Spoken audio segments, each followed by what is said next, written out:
അങ്ങോട്ട് വെച്ചു കൊടുക്കും, ചെക്ക് വിളിക്കും. അപ്പോൾ ഈ പുള്ളി വന്ന് ഇവിടെ വെട്ടും, ഇത് വന്ന് വീണ്ടും വെട്ടും, ഇത് വന്ന് തിരിച്ച് ഇങ്ങോട്ട് വെട്ടും, ഇത് വന്നാണ്ട് തിരിച്ച് ഇവിടെ കൊണ്ട് അടുത്ത ചെക്ക് വിളിക്കും. ഓഹ്, എല്ലാം വെട്ടിത്തീരും. അപ്പോൾ അത് അവിടുന്ന് അങ്ങോട്ട് മാറ്റിയിട്ട് അടുത്ത എന്താ മൂവ്മെൻറ്റാ, പിന്നെ വേണമെങ്കിൽ ഇങ്ങനൊരു മൂവ്മെൻറ്റ് നടത്താം. അപ്പോഴത്തേന് ഇത് വന്നിട്ട് ഇവിടെ കൊണ്ടിട്ട് ഇങ്ങനെ ഉണ്ടാക്കാം, എന്നിട്ട് അവിടുന്ന് വേണ്ട ഇങ്ങനെ വെട്ടാം. കുറേ അധികം മൂവ്മെൻറ്റ് ഇവിടെ നടക്കും. ചെസ്മല്ലൂസിന്റെ മണ്ടത്തരങ്ങളുടെ ഘോഷയാത്ര നടത്തിയ കളിയാണിത്. ഈ കളി മൊത്തം മണ്ടത്തരങ്ങളാണ്. മണ്ടത്തരങ്ങൾ കളിച്ച് ഈ കളി ജയിക്കാൻ പറ്റുമോ ഇല്ല, അതാണ് നമ്മൾ നോക്കുന്നത്. ഫസ്റ്റ് കളി തന്നെ നോക്കാം. മണ്ടത്തരങ്ങളിലൂടെ ജയിക്കാൻ പറ്റുമോ ഇല്ല. തോക്കുമായിരിക്കും, ജയിക്കുമായിരിക്കും. എന്തായാലും കാണിക്കുന്നതെല്ലാം മണ്ടത്തരങ്ങളായിരിക്കും, കളിക്കുന്നതെല്ലാം ഒട്ടും പ്രതീക്ഷിക്കാത്ത സാധനങ്ങളായിരിക്കും, ഒട്ടും വിചാരിക്കാത്ത സാധനങ്ങളായിരിക്കും. ഫാസ്റ്റ് മൂവ്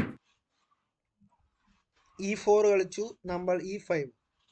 അവർ വൈറ്റ് സൈഡ്, നമ്മൾ ബ്ലാക്ക് സൈഡാണ്. അവർ ആദ്യം തന്നെ മന്ത്രി എടുക്കുന്നു. മന്ത്രിയും കൊണ്ട് വരുന്നു. ലക്ഷ്യം അറിയാമല്ലോ എന്താണ്. ഇനി അടുത്ത ബിഷപ്പിനെ ഇറക്കുമായിരിക്കും. എന്നിട്ട് നമ്മുടെ ആനയുടെ മുമ്പിലുള്ള ആളെ വിളിച്ച് ചെക്ക് വിളിക്കാനായിരിക്കും പ്ലാൻ. നമുക്ക് നോക്കാം. നമ്മൾ അതിന് നൈറ്റിനെ ഇറക്കുന്നു. യെസ്, നമ്മൾ പ്രതീക്ഷിച്ച സാധനം തന്നെ വന്നു. ബിഷപ്പിനെ കൊണ്ടുവന്നു. Bishop C4, night C6, then H3 D5. H3 കളിച്ചതിന്റെ ഉദ്ദേശം മനസ്സിലായി കാണുമല്ലോ. മനസ്സിലായില്ലെങ്കിൽ ജസ്റ്റ് ഒന്ന് പറഞ്ഞേക്കാം.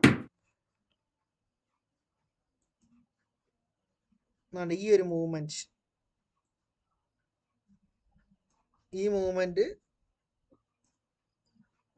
നടക്കാതിരിക്കാൻ വേണ്ടിയാണ് അവർ H3 കളിച്ചത്. അതുകൊണ്ട് നമ്മൾ അത് ഒഴിവാക്കുന്നു. നേഴ്സ് വെട്ടുന്നു. നമ്മുടെ നൈറ്റിനെ ഒട്ടിക്കാനുള്ള പരിപാടി നോക്കുന്നു. നമ്മൾ മന്ത്രി ഇറക്കുന്നു. യെസ്, മന്ത്രി ഇറക്കേണ്ട കാര്യം അവിടെ ഇല്ലായിരുന്നു. നമ്മൾ ആദ്യത്തെ ബ്ലണ്ടർ ഇവിടെ കാണിക്കുന്നു. വെട്ടാൻ വേണ്ടി ഇട്ട് കൊടുക്കുന്നു. ഒരു നൈറ്റിന്, പ്രധാനപ്പെട്ട നൈറ്റാണ് പോയേക്കുന്നത്. നമ്മൾ നൈറ്റിനെ അങ്ങനെ അധികം കളയുന്ന ടീമല്ല. നൈറ്റിനെ വെറുതെ കൊടുക്കുന്നു. നൈറ്റിനെ എനിക്ക് അവിടുന്ന് മാറ്റാൻ പറ്റുമായിരുന്നു, ഞാൻ മാറ്റാതെ വെറുതെ നൈറ്റിനെ വിട്ടുകൊടുക്കുന്നു. നേഴ്സ് മൂവ് മന്ത്രിയെ അങ്ങോട്ട് കയറി പണിയുന്നു. കാരണം ഇവിടെയും മന്ത്രിക്ക് അതിൻ്റെ പ്രൊട്ടക്ഷൻ ഒന്നുമില്ല. അല്ല, ഈ ആളിന് പ്രൊട്ടക്ഷൻ ഒന്നുമില്ല. വെട്ടാൻ സാധ്യതയുണ്ട്. മന്ത്രി സൂപ്പറായിട്ട് വെട്ടിയാൽ ചെക്കാവും, അറിയാമല്ലോ. വീണ്ടും മണ്ടത്തരം കാണിക്കുമോ നമുക്ക്? മണ്ടത്തരത്തിലൂടെ ജയിക്കാൻ സാധിക്കുമോ അതോ ഇല്ലയോ? എന്താണ് അവർ പ്രതീക്ഷിക്കുന്ന? വെറും മണ്ടൻ്റെ കൂടെ കളിക്കുന്നു എന്ന തോന്നൽ അവനുണ്ടാക്കും. നമുക്ക് ശ്രമിക്കാണ്ട. ഇവിടെ ഇങ്ങനെ വന്ന് ചെക്ക് വിളിക്കാന്നതേ ഉള്ളൂ. അങ്ങനെ ഒരു മൂവ്മെന്റ് അവിടെ ചെയ്യണ്ടായിരുന്നു. അത് മാത്രമല്ല, അവൻ അത് ഒഴിവാക്കി, അത് വെട്ടി അങ്ങനെ വരാം. അത് മാത്രമല്ല, ഇവിടെ ഇങ്ങനെ വെട്ടിയിട്ട് ഇങ്ങനെ വെട്ടാം, അങ്ങനെയൊക്കെ വരാം, സാധ്യതകളുണ്ടായിരുന്നു. നമ്മൾ അതുകൊണ്ട് എന്തായാലും മന്ത്രിയെ സ്വാഭാവികമായിട്ടും പുള്ളിക്കാരൻ വെട്ടും. ചെക്ക് വിളിച്ച് നൈസായിട്ട് ചെക്ക് വിളിച്ചിട്ടുണ്ട്. ചെക്ക് ബിഷപ്പിനെ വെച്ച് മാറ്റി, ആനയെ കൊണ്ടിറക്കി നമ്മൾ. എന്നിട്ട് അടുത്ത് നമ്മുടെ മൂവ് കാസ്ലിംഗ് ചെയ്യുകയായിരിക്കും. അവിടുന്ന് നൈറ്റിനെ ഇറക്കിക്കൊണ്ട് വരുന്നുണ്ട്. നമ്മൾ കാസ്ലിംഗ് ചെയ്തു. അടുത്ത മൂവ്മെന്റ് ബിഷപ്പിനെ കൊണ്ട് മന്ത്രി അല്ലെങ്കിൽ നൈറ്റ്. ഈ ഒറ്റ മൂവ്മെന്റ് കണ്ട. എന്തായാലും മന്ത്രി കൊണ്ട് അങ്ങോട്ട് വെട്ടാൻ പറ്റത്തില്ല, അറിയാലോ. നമുക്ക് നോക്കാം എന്താ അവിടെ സംഭവിക്കും. വെറുതെ വിടുന്നു. അടുത്ത വൻ ബ്ലണ്ടർ, കണ്ടതിൽ വെച്ച് ഏറ്റവും വലിയ ബ്ലണ്ടർ. അങ്ങനെ നമ്മൾ ആദ്യത്തെ സ്പ്ലെൻഡർ ചെയ്തിട്ടുണ്ട്. സ്പ്ലെൻഡർ അല്ല, ബ്ലണ്ടർ. ചാടി വന്ന് വെട്ടിയിട്ടുണ്ട്. നമ്മൾ അടുത്ത മണ്ടത്തരം കാണിക്കാൻ പറ്റുമായിരുന്നു, പക്ഷെ ഞാൻ ജസ്റ്റ് ഒന്ന് ഒഴിവാക്കി, കാരണം ഇപ്പൊ തീർക്കും. ഇവിടെ നമുക്ക് ബിഷപ്പിനെ കൊണ്ട് വെട്ടിയായിരുന്നെങ്കിൽ പ്രത്യേകിച്ച് കാര്യമൊന്നുമില്ല. അപ്പൊ ബിഷപ്പിനെ ഇറക്കി മന്ത്രിയെ മാറ്റി നമ്മൾ ബിഷപ്പിനെ എടുത്തു. ഒരു ചെക്ക്. ഇന്ന് ചെക്ക് അവൻ അന്തം മാറ്റും. അങ്ങനെ മാറ്റിയിട്ട് വലിയ പ്രയോജനമൊന്നുമില്ല. ഇവിടെ കൊണ്ടുവച്ചു.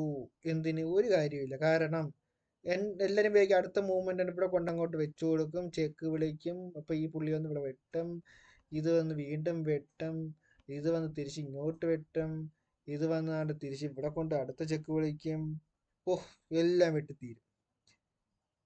അപ്പൊ അത് അവിടുന്ന് അങ്ങോട്ട് മാറ്റും. മാറ്റിയിട്ട് അടുത്ത എന്താ മൂവ്മെന്റാ? പിന്നെ വേണമെങ്കിൽ ഇങ്ങനൊരു മൂവ്മെന്റ് നടത്താം.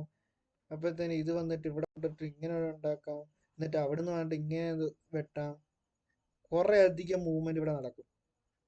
നമുക്കതൊന്നും വേണ്ട. പുള്ളിക്കാരൻ ആളെ ഇറക്കി വെട്ടി. ഈ മൂവ്മെന്റ് എന്തിനാ നടത്തുന്നത് അറിയാമോ? ആർക്കെങ്കിലും പറയാൻ പറ്റുമോ? ആർക്കും പറയാൻ പറ്റില്ല. ചുമ്മാ നടത്തിയതാ. കാരണം ഇതും മണ്ടത്തരങ്ങൾ മാത്രം കാണിക്കും. വെട്ടി കയറി അടുത്ത മൂവ്മെന്റ് ഇവിടെ കയറിയിട്ട് ഇവിടെ കയറി വെട്ടി, ഇവിടുന്ന് കയറി മന്ത്രിയാവും. മന്ത്രി വന്നിട്ട് ഇവിടെ എന്താ പറയാ, ചെക്ക് വിളിച്ച് കളി തൂക്കി. നമ്മളതുകൊണ്ട് ഇങ്ങോട്ട് മാറ്റി വെച്ച്. എന്നാലും പുള്ളിക്കാരെന്താ ഇവിടെ വന്ന് കയറും.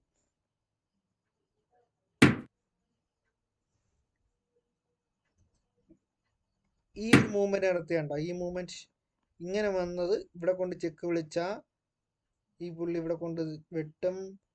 അപ്പൊ നമുക്ക് വീണ്ടും ഇവിടെ നിന്ന് കൊണ്ടുവന്ന് ഇവിടെ ചെക്ക് വിളിക്കുക. എന്നിട്ട് വലിയ കാര്യമൊന്നുമില്ല. പുള്ളി അത് മുൻകൂട്ടി കണ്ട് പേടിച്ച് മാറ്റി.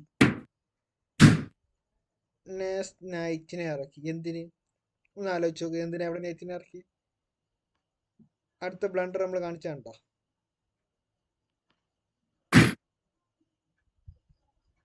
ബ്ലണ്ടറിനുള്ള മറുപടിയും കിട്ടി. ചെക്ക്. മാറ്റുക മാത്രമേ ഉള്ളൂ വഴി. മാറ്റുന്നു. പുള്ളിക്കാരന് കയറി വെട്ടാൻ പറ്റത്തില്ല കേട്ടോ. വെട്ടിയാൽ നമ്മളെ റൂക്കൊന്ന് വെട്ടും, മന്ത്രി പോവും. അതുകൊണ്ട് അങ്ങനൊരു മണ്ടത്തരം പുള്ളി ചാടിക്കുന്നില്ല. പക്ഷെ നമ്മൾ വീണ്ടും മണ്ടത്തരങ്ങൾ കാണിച്ചു. മണ്ടത്തരങ്ങളുടെ ഘോഷയാത്രയാണ് ഈ കളി. ഈ കളി എന്തിന് കളിച്ചു എന്ന് പോലും ചോദിച്ചു പോകും ആൾക്കാർ. കണ്ടോ? ഇവിടെ രണ്ട് സാധ്യതകളുണ്ട്. ഒന്ന് ആനയെ വെച്ച് വെട്ടാം, രണ്ട് കുതിരയെ വെച്ച് വെട്ടാം. ഈ രണ്ട് സാധ്യതയ്ക്കും വേണ്ടി വെറുതെ ഒരു റൂക്കിനെ ഇട്ട് കൊടുക്കുകയാണ് ഇത്. അങ്ങനെ ഒരു വെട്ടവിടെ നടന്നാൽ അടുത്ത മൂവ്മെന്റിൽ മന്ത്രിയെ കൊണ്ട് വെട്ടി ചെക്ക് ആക്കാം. അത് അറിഞ്ഞുകൊണ്ട് തന്നെ അങ്ങനൊരു മണ്ടത്തരം മൂവ്മെന്റ് നടത്തി. ലോകോത്തര മണ്ട. ഒരു കളിയിൽ തന്നെ ഇപ്പൊ എത്ര ബ്ലണ്ടർ ആക്കിയെന്ന് മനസ്സിലാകുമല്ലോ. വെട്ടി ഓടിച്ചെന്ന് വെട്ടി. എന്തിന്? ഒരു കാര്യമില്ല. അടുത്ത മൂവ്മെന്റിൽ ചെക്ക് മേറ്റ്. അപ്പൊ ഇതുപോലുള്ള മണ്ടത്തരം വീഡിയോകൾ കാണണമെങ്കിൽ സബ്സ്ക്രൈബ് ചെയ്യുക, ലൈക്ക് ചെയ്യുക. പിന്നെ നിങ്ങളുടെ ചെസ് ഫ്രണ്ട്സിന് വേണ്ടി ഇതൊക്കെ ഒന്ന് അയച്ചു കൊടുക്കുക. പിന്നെ ഇതിനകത്ത് തന്നെ ഒത്തിരി വീഡിയോസ് നമ്മൾ അപ്ലോഡ് ചെയ്തിട്ടുണ്ട്. നിങ്ങൾക്ക് സമയമുള്ളപ്പോൾ എല്ലാം ഒന്ന് കയറി കാണുക. ചെസ്സിനെ മാക്സിമം പ്രൊമോട്ട് ചെയ്യാൻ നോക്കുക. ഇത്രയേ പറയാനുള്ളൂ. മറ്റൊരു വീഡിയോയുമായി വീണ്ടും കാണാം. അതുവരേക്കും ഗുഡ് ബൈ.